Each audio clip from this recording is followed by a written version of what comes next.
નમસ્કાર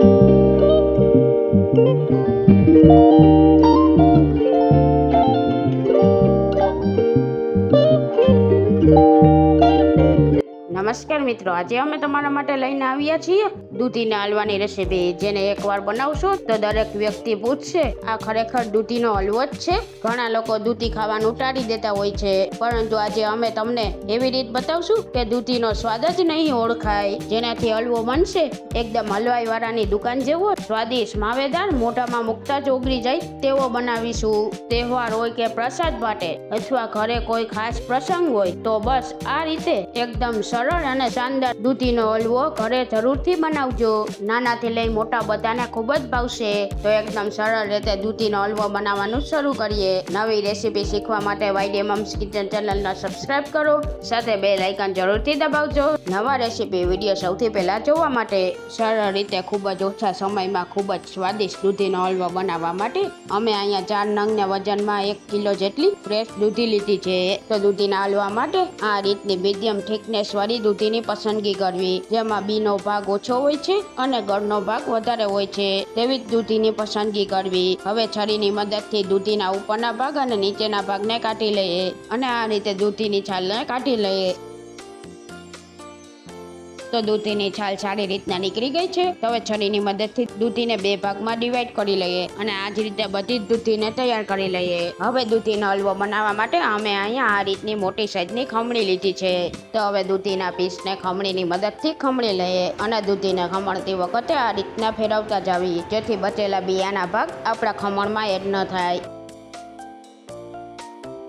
તો અમે અહીંયા દૂધીને સારી રીતના ખમણી લીધી છે અને દૂધીની વચ્ચે રહેલા બિયાના આ ભાગનો ઉપયોગ શાક બનાવવા કે પછી સૂપ બનાવવા માટે કરી શકો છો. તો અમે અહીંયા બધી જ દૂધીને ખમણીને તૈયાર કરી લીધી છે. તો હવે બધી જ પ્રોસેસ ફટાફટ કરવા માટે ખમણને આ રીતના દબાવીને તેમાં રહેલા પાણીના ભાગને કાઢી લેશું અને દૂધીના ખમણને પેનમાં એડ કરી દેશું. અમે અહીંયા દૂધીમાંથી બધું પાણી કાઢી પેનમાં એડ કરી દીધી છે. હવે તેમાં 1 કપ અને વજનમાં 500 ગ્રામ જેટલી ખાંડ લીધી છે, તેને દૂધીના ખમણમાં એડ કરી મિક્સ કરી લેશું, જેથી ખાંડનું પાણી થશે અને સાથે સારી રીતના દૂધીમાં મીઠાશ પણ આવી જશે. અને તેને પ્રેશર કુકરમાં એડ કરી દેશું અને 4 વિસલ વગાડી લેશું. 4 વિસલ પછી કુકરનું ઢાંકણ ખોલીને જોઈએ, દૂધીનું ખમણ સરસ રીતના બફાઈને સોફ્ટ થઈ ગયું છે. હવે તેને કઢાઈમાં એડ કરી દઈએ. અહીંયા દૂધીના હલવાનું ટેક્સચર થોડું લિક્વિડી થઈ ગયું છે. હવે તેને મીડિયમ ગેસની ફ્લેમ પર કૂક કરી લઈએ, જેથી ખાંડને લીધે જે પાણી થયું હોય તે બળી જાય. અહીંયા આપણું મિક્સરને ત્યાં સુધી હલાવવાનું છે જ્યાં સુધી બધી જ ખાંડ હલવામાં એબ્ઝોર્બ ન થઈ જાય. તો લગભગ 3 થી 4 મિનિટ જેવું થઈ ગયું છે અને કૂક થયેલી દૂધીના છીણને જોઈએ તો તમે જોઈ શકો છો દૂધીનું છીણ પહેલા કરતાં સેજ ટ્રાન્સપેરન્ટ અને સોફ્ટ થઈ ગયું છે. હવે આ સમયે 1 કપ જેટલા દૂધને એડ કરી દઈએ અને તેને સારી રીતના મિક્સ કરી લેશું.